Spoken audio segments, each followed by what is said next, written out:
खुलुमबाय गिबियावनो बयनिसिमबो गाहाम हामलायनायखौ जासिहरबाय दिनैनि फ्राम 24 हेडलाइन स्टुडियाव धेमाजि जिल्ला सानजारि नोगोरनिफ्राय रादाबखौ फरायदों आं आमिना सरगियारिया दिनैनि गाहाय रादाबफोरा जाबाय एमएससी नि मान बावनाय हाबाफारि देखाफामाव हरखाब जाब्रबथाय आसाम साहित्य सभानि थाखाय नमिनेशन फर्म गथायदों कक्राझार जिल्लानि सिङाव थानाय गसाइगावनि सिङाव थानाय गसाइगाव कलेजाव इउनियन बडिनि बिसायख'थि जाबाय एनआरसीनि सोदांफिननायखौ नागिरनानै गोजौसिन बिजिरसालियाव आर'ज बिलाइ गथायदों आसुआ भारतसिम दावबायफैदों बांलादेशनि गाहाय मन्त्रि शेख हासिनाया रियां एरिया डेभेलपमेन्ट काउन्सिल दाबिदों खोला करियायाव टाइफुनजों सा9 सुबुंनि जिउ खहा आरो सा5 सुबुङा गोमानानै दं दानिया फैदो आबुं रादाबाव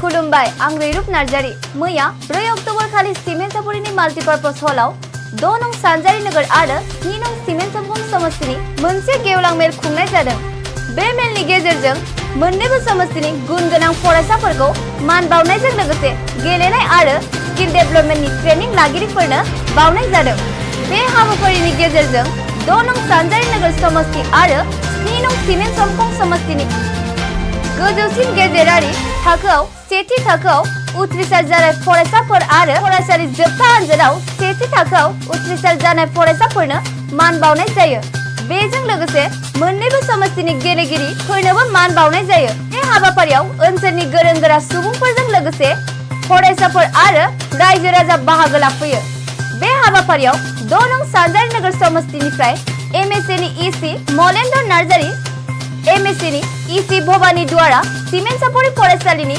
गोरों डॉक्टर सचिन ओनसोलनि गोजौ फरायसालिनि गाहाय फोरोंगिरिजों लोगोसे गुबुन गुबुन माहारिनि आफादनि दैदेनगिरि ओनसोलनि मेलेमजिबि सुबुंफोरा बाहागो लाफैयो बे हाबाफारियाव बाहागो लाफैनाय 2 नं सानजारि नोगोर समस्तिनि ईसी मलेन्द्र नार्जारीनिफ्राय दिनैनि हाबाफारिनि सोमोन्दै मोनथिनानै लानि दिनैनि हाबाफारिनि सोमोन्दै एसे गुवारै बेखेवनानै थाखाय सावरायगोन जोङो दिनै 6 नं सानजारि नोगोर 2 नं सानजारि नोगोर आरो 7 नं सिमेन्ट समखं समस्तिनि मिसिं अट'नमास काउन्सिलाव थानाय टेलेन्ट स्टुडेन्टफोरखौ थांनाय 2018 आव जायनाखि मेट्रिक आरो हाई सेकेन्डारि फार्स्ट डिभिजन मोनदों आरो दा जायनाखि एसएसनि प्रिपेयार खालामदों आरो लोगोसे प्रिलिमिनारि एग्जामाव पास जानाय बेफोरबायदि जों स्टुडेन्टफोरनो टेलेन्ट गथ'फोरनो जोङो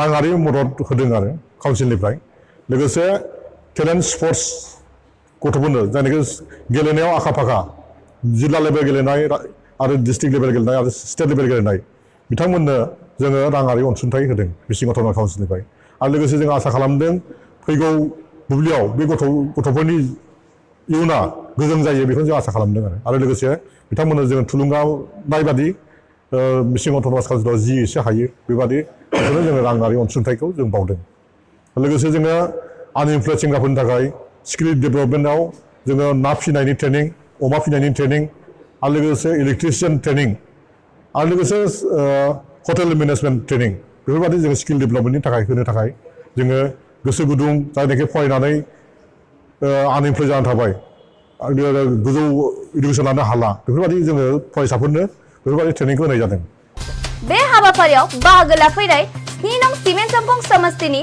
ईसी भवानी द्वारानिफ्राय फंनैसो बिबुंथि खोनासंनि আজি কাৰ্যসূচীত 6 নং সিমেন্ট সংকং 6 নং সানজাৰি সমষ্টি আৰু 7 নং সিমেন্ট সংকং সমষ্টিৰ মিচিং সাহিত্য শাখিত পৰিষদৰ পৰা টেলেণ্টেড প্লেয়াৰ আৰু ষ্টুডেণ্টসকলক খেলুৱৈসকলক এককালীন সাহায্য প্ৰদান কৰা হৈছে তেখেতলোকক উদগনিমূলক হিচাপে এককালীন সাহায্য প্ৰদান কৰা হৈছে আৰু ভৱিষ্যতেও মিচিং সাহিত্য শাখিত পৰিষদৰ পৰা তেখেতলোকক আমি মিচিং সাহিত্য শাখিত পৰিষদে তেখেতলোকক আগবাঢ়ি যাওক আৰু তেখেতলোকক আমি উদগনিমূলক সাহায্য প্ৰদান কৰিবলৈ আমি মিচিং অট'নমাছ কাউন্সিলে সাহায্য প্ৰদান কৰিম खुलुमबाय आं सुजुमा बर' थांनाय 3 अक्ट'बर खालारखालि धेमाजि जिल्लानि सिमेन्ट सापरि पुलिस थानानि सिङाव थानाय देकाबाम बालाबारि मोनाबिलिनि प्राय 9 रिंगायाव नेशनेल हाइवेजों गोब्राबै खारबोबाय थानाय गंसे स्कुटिया खारबोबाय थानाय गंसे ट्राकआव सौथुनानै जायगायावनो जिउ गोमायो मोनथिनाय बादिब्ला प्राय 28 बोसोर बैसोनि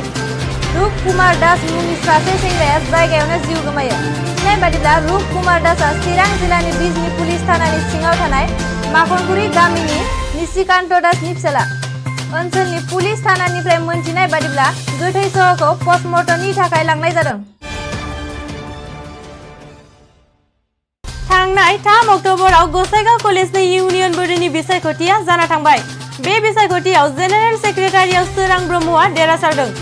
बेयाव बाहागो लाफैदों बारग' एएम सबरम बसुमतारी। बे गसाइगाव बिएसइउनिफ्राय सापर्ट मोनदों, जोबोद मोजां मोनदों आं। बिसोरनिफ्राय जा हेल्प मोनदों, बिसोरनि ज' जानानै हेल्प खालामनानै बिराद मोजां खामानिखौ मावलांगोन। आरो बिसोरनि जा हेल्प मोनदों, बिसोर कलेजखौ मोजां रुल्सै मोजाङै खामानिखौ मावलांनो नाजागोन। এই দাদার খোৱাৰ নিচিনা ডেমক্ৰেটিক ইণ্ডিয়াটো বৃহৎ পৃথিৱীৰ ভিতৰত এটা ডাঙৰ গণতন্ত্ৰৰ দেশ হয় নহয়। মই প্ৰধানমন্ত্ৰী আছিলোঁ, প্ৰধানমন্ত্ৰী। প্রেসিডেন্ট রাজেন্দ্রনাথ নার্জারি ডাঙ্গরিয়া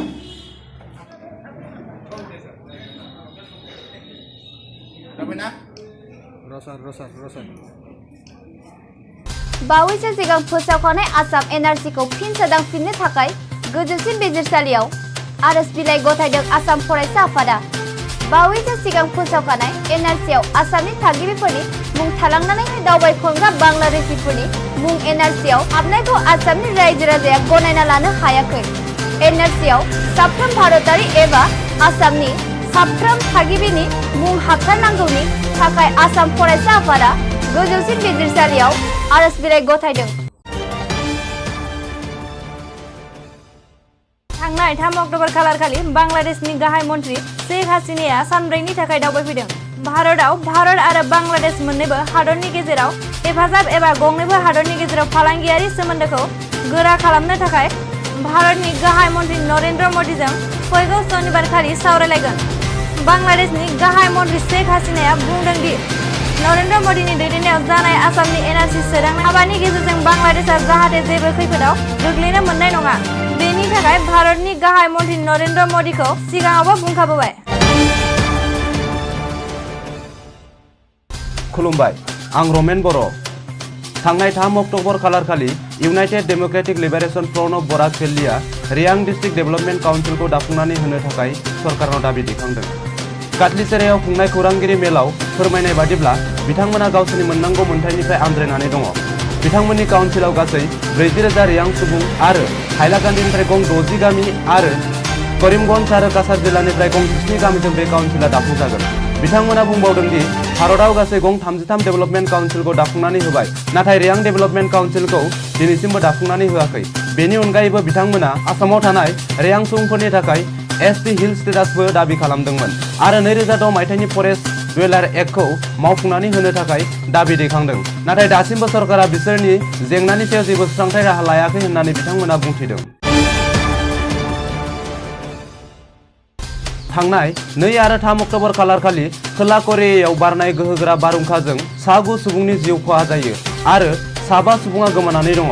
सुलुंनिफ्राय मिथिनाय बादिब्ला बारहुंखाजों लोगोसे गोब्राबै अखा हानायनि जाहोनाव गं 46,670 न' बांफोरा बुखारजायो आरो 100नि बांसिन न'फोरा दैबानाजों लोमजायो। थांनाय 3 अक्ट'बर खालि आसाम साहित्य सभानि थाखाय नमिनेशन फर्म गथायदों। फारियै आफादगिरि, लेङाइ आफादगिरि, गाहाय नेहाथारिजों लोगोसे 7 बिजाथिफोरा नमिनेशन फर्म गथायनाय जायो। आफादगिरि बिबाननि थाखाय 4, लेङाइ आफादगिरिनि बिबाननि थाखाय 1 आरो गाहाय नेहाथारिनि बिबाननि थाखाय 2 नमिनेशन फर्म गथायनाय जायो। आफादगिरि बिबाननि थाखाय फारियै बसन्त कुमार गोस्वामी, डक्टर करब बिडेका हाजरिका आरो सूर्यकान्त हाजरिकाया नमिनेशन फर्म गथायो। लोगो आफादगिरिनि थाखाय डक्टर बसन्त कुमार शर्माया नमिनेशन फर्म गथायो। गाहाय नेहाथारि बिबाननि थाखाय हरेन्द्र कलिता आरो जादव चन्द्र शर्माया नमिनेशन फर्म गथायनाय जायो। एसेयावनो दिनैनि रादाबखौ फोजोबनाय जाबाय। गोजोन्थों।